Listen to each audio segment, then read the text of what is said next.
Vous êtes ici sur Histoire et Portraits en Afrique. Le XXe siècle a vu émerger des leaders visionnaires, mais peu ont marqué les esprits comme Thomas Sankara. Jeune, charismatique et intrépide, il a défié les puissances coloniales, les inégalités sociales et les conventions politiques pour bâtir un avenir meilleur pour le Burkina Faso. Thomas Isidore Noël Sankara naît le 21 décembre 1949 à Yako, dans une famille modeste. Très jeune, il montre des talents intellectuels remarquables. Mais c'est son entrée à l'Académie militaire d'Ansirab, à Madagascar, qui marque un tournant. Là-bas, il est initié aux idées révolutionnaires. En 1981, Thomas Sankara devient secrétaire d'État à l'information. Mais sa franchise dérange. Rapidement, il se heurte à la corruption et aux élites dirigeantes. En 1983, soutenu par des camarades comme Blaise Compaoré, il orchestre un coup d'État et devient président du Conseil national révolutionnaire. À 33 ans, il rebaptise la Haute-Volta en Burkina Faso, le pays des hommes intègres. Un geste symbolique, mais porteur d'un message profond.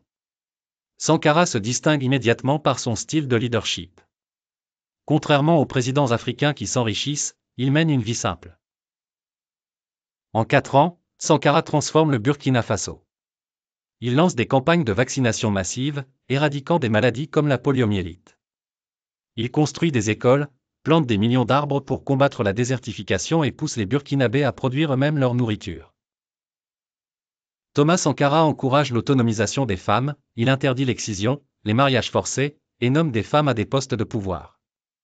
Une véritable révolution sociale. Pourtant, ces réformes audacieuses inquiètent les élites locales et les puissances étrangères.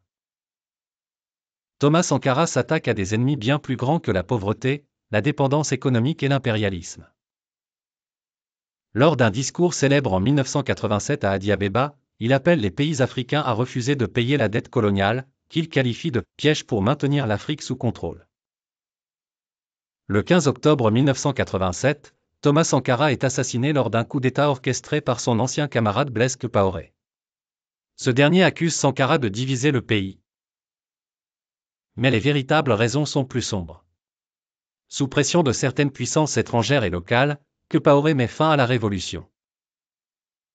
30 ans après sa mort, l'héritage de Thomas Sankara reste vivant. Des mouvements de jeunesse africains, des intellectuels et des artistes continuent de puiser dans son idéologie.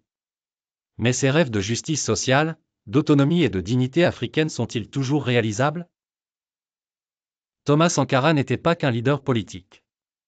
Il était un symbole de courage, un visionnaire qui a osé défier l'ordre établi. Son histoire est une leçon, celle d'un homme qui, malgré les obstacles, croyait en la puissance de son peuple.